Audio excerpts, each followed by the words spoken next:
अस्सलाम वालेकुम स्टूडेंट्स, कैसे हैं आप सब। उम्मीद है आप सब खैरियत से होंगे। आज का हमारे पास टॉपिक है टाइप्स ऑफ माइनिंग।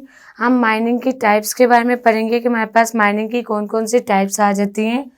माइनिंग के डिफरेंट टाइप्स में इसको डिवाइड किया गया, जिसमें सबसे पहले हमारे पास फर्स्ट वन आती है hand panning mining. Hand panning mining आपकी वो माइनिंग होती है जो कि मोस्टली जो है, मतलब कुछ प्रोडक्ट्स जो कुछ मिनरल्स जो हैं वो ऐसे होते हैं कि वो हमारे पास सॉफ्ट होते हैं, और उसके अलावा जो बहुत ज़्यादा सेंसिटिव हमारे पास मिनरल्स आते हैं, जैसे कि गोल्ड आ गया, सिल्वर आ गया, वो मिनरल्स उनको हम हैंड पेनिंग माइनिंग के थ्रू उनको मतलब किया जाता है, यूटिलाइज किया जाता है। फॉर एग्जांपल जो गोल्ड है, जब उसको एक पैन में डाला जाता है, गोल्ड ड्राई होने के बाद, मतलब पहले गोल्ड गर्म फॉर्म में होता है, गर्म होता है, वो एक मादे की तरह होता है। फिर जब वो ड्राई होता है, ड्राई होने के बाद जिस पैन के अंदर वो होता है, उस पैन से वो निकाला जाता है। उस पैन से निकाल के जो हमारे पास ओरिजिनल गोल्ड होता है वो अलग हो जाता है, और जो उसके छोटे छोटे ड्रॉपलेट्स होते हैं जो कि माइनिंग के थ्रू, माइनिंग के अंदर मतलब उसके साथ शामिल होते हैं, गोल्ड के अंदर शामिल हो जाते हैं माइनिंग के प्रोसेस के थ्रू, तो वो हमारे पास उसी पैन के अंदर रह जाते हैं, वो वहाँ पर अलग से रह जाते हैं। हैंड पेनिंग माइनिंग जो है वो इसी से रिलेटेड है। इसमें हमारे पास जो मिनरल गोल्ड है मोस्टली वो यूज़ किया जाता है।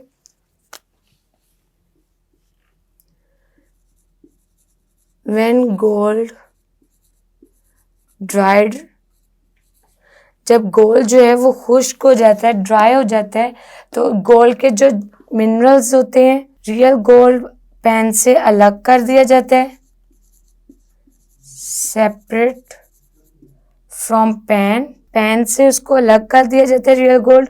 और उसके अलावा हमारे पास जो बाकी पैन के अंदर जो ज़रात बच जाते हैं, छोटे छोटे पार्टिकल्स बच जाते हैं, वो अलग हो जाते हैं, और ये पार्टिकल्स हमारे पास, पार्टिकल्स छोटे छोटे पैन के अंदर ही रह जाते हैं, और ये पार्टिकल्स वो पार्टिकल्स होते हैं जो कि हैंड पेनिंग माइनिंग के मतलब माइनिंग के थ्रू मतलब उसके अंदर गोल्ड के अंदर शामिल हो जाते हैं। ये वो पार्टिकल्स हमारे पास होते हैं। सेकंड इसमें प्रोसेस हमारे पास आ जाता है shaft tunnel mining.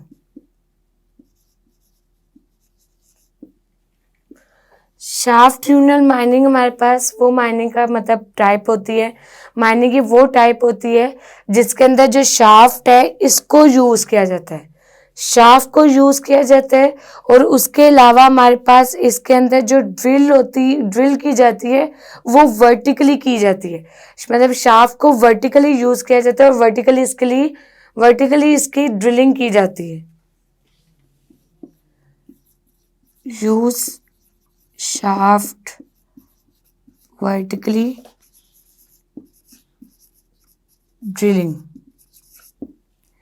Next third आ जाता है हमारे पास ओपन पिट माइनिंग।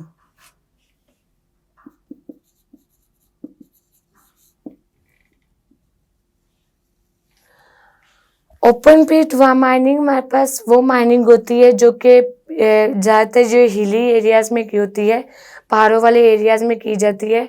इर्द गिर्द के जो मिनरल्स होते हैं ये उनको मतलब यूटिलाइज किया जाता है, जो कि सरफेस पे पाए जाते हैं उनको ये माइन करता है। उसके अलावा इसके अंदर से मतलब ये जो ओपन पिट माइनिंग है इसके अंदर बहुत सारा जो ओवरबर्डन्ड हमारे पास मटेरियल होता है उसको रिमूव होता है, मतलब रिमूव किया जाता है इस माइनिंग के थ्रू। ये वो मिनरल्स यूज करते हैं जो कि ओपन सरफेस में मतलब नियर सरफेस एरिया जो है वहां पर पाए जाते हैं। मिनरल फाउंड नियर सरफेस, उन मिनरल्स को यूज करता है। उसके अलावा हमारे पास इसके अंदर it also remove overburdened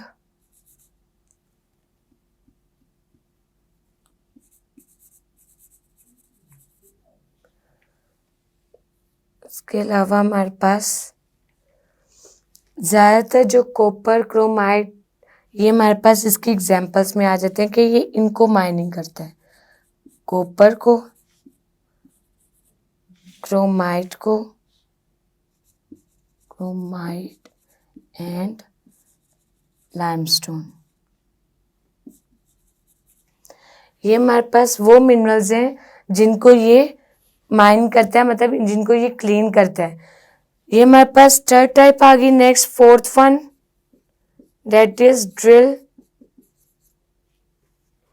mining.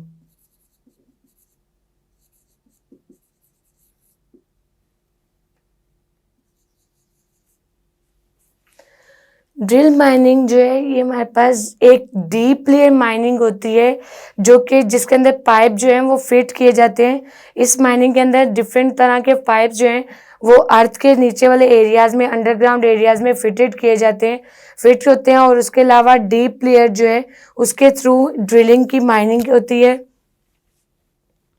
In this there is deep layer mining by drilling. उसके अलावा हमारे पास इसमें आ जाता है different types of pipes are fitted. Different pipes इसमें फिट किए जाते हैं ताकि जो माइनिंग है उसका प्रोसेस इजीली हो सके। नेक्स्ट हमारे पास आ जाता है इसके अंदर, नेक्स्ट हमारे पास फिफ्थ टाइप आ जाती है ऑडिट ट्यूनल माइनिंग।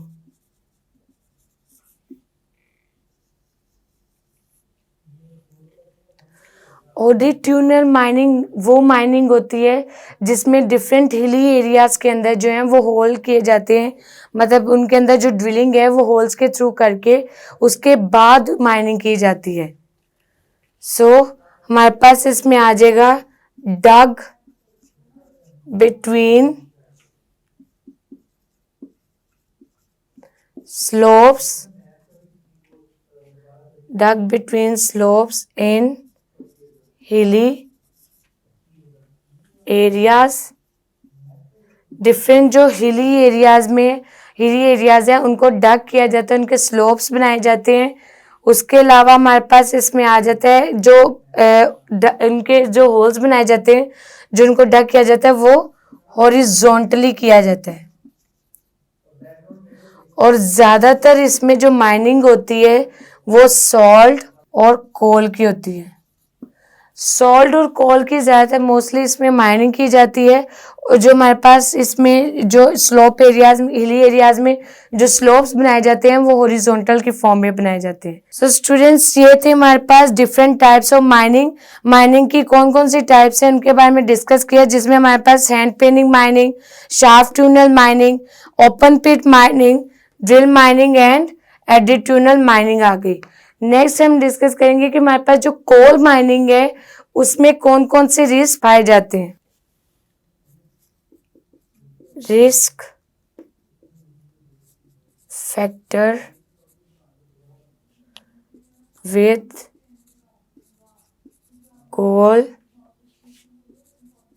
माइनिंग, कि हमारे पास जो कोल माइनिंग है उसके कौन कौन से रिस्क फैक्टर हैं। कोल माइनिंग जो है इसके बहुत सारे रिस्क फैक्टर पाए जाते हैं, मतलब जब इनकी माइनिंग की जाती है कोल मिनरल की तो इसमें बहुत सारे रिस्क आते हैं जिनको फेस करना पड़ता है।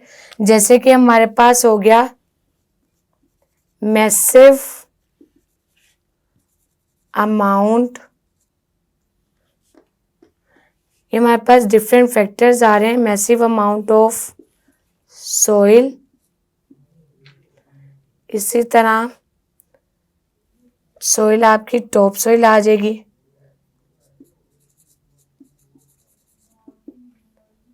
नेक्स्ट हमारे पास इसी तरह आ गया it also leading to erosion,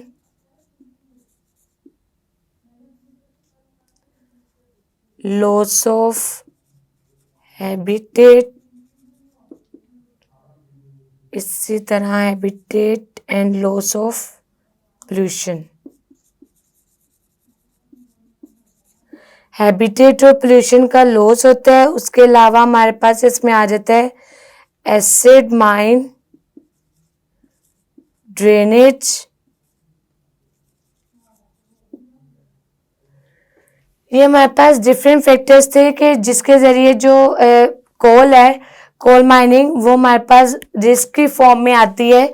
उसमें क्या है कि अगर हमारे पास जो टॉप सोइल की अमाउंट है वो अगर ज़्यादा हो जाए, क्वांटिटी से ज़्यादा हो जाए, मतलब ज़्यादा पाई जाए टॉप सोइल की अमाउंट, तब भी वो रिस्क फैक्टर के अंदर आता है। मतलब ये फैक्टर्स हैं डिफरेंट जो कोल माइनिंग है। उसके अलावा अगर हमारे पास जो सॉइल है वो इरोजन की तरफ चली जाए, तब भी जो कोल की माइनिंग है वो रिस्की आ जाती है। उसके अलावा कोल माइनिंग की वजह से मतलब जो डिफरेंट हमारे पास डिफरेंट एक फैक्टर्स आते हैं कि हैबिटेट और पोल्यूशन का गंदा होना और हैबिटेट का आहिस्ता आहिस्ता कम होना, ये भी एक रिस्की फैक्टर होता है कोल की माइनिंग में। उसके अलावा हमारे पास एसिड माइन ड्रेनेज, ये भी एक पॉइंट है। उसके अंदर नेक्स्ट हमारे पास हम डिस्कस करते हैं रिस्क। वो रिस्क जो कि हम डिफरेंट रिस्क फेस करते हैं कोल माइनिंग के प्रोसेस के थ्रू। कोल माइनिंग के प्रोसेस के थ्रू डिफरेंट रिस्क हैं जिनको फेस किया जाता है। उसके अंदर हमारे पास आ जाता है एक्सपोजर, केमिकल हैजर्ड, इसी तरह होल बॉडी वाइब्रेशन,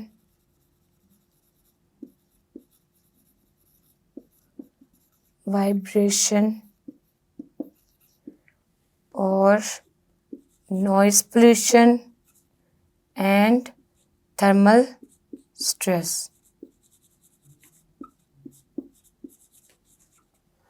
ये हमारे पास डिफरेंट रिस्क आगे जो कि रिलेट करते हैं कोल माइनिंग से, जिसमें हमारे पास केमिकल हैजर्ड आ गया।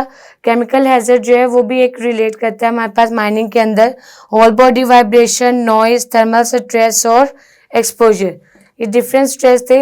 ये हमने जो अभी पॉइंट पढ़ा risk factor with coal mining, इसमें हमने बताया गया कि जो डिफरेंट फैक्टर्स थे जो कि मतलब रिस्क के थ्रू आते हैं कोल माइनिंग के थ्रू। जब माइनिंग की जाती है तो उसमें कोल की माइनिंग की जाती है तो इसमें ये हमारे पास फैक्टर्स और रिस्क होते हैं जिनको हमने फेस करना पड़ता है।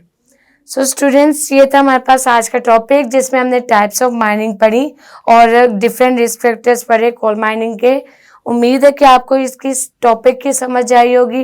अगर किसी पॉइंट की समझ ना आई हो तो कमेंट बॉक्स में ज़रूर पूछिएगा। फिर मुलाकात होगी, तब तक के लिए अपना बहुत सारा ख्याल रखें। अल्लाह हाफिज़।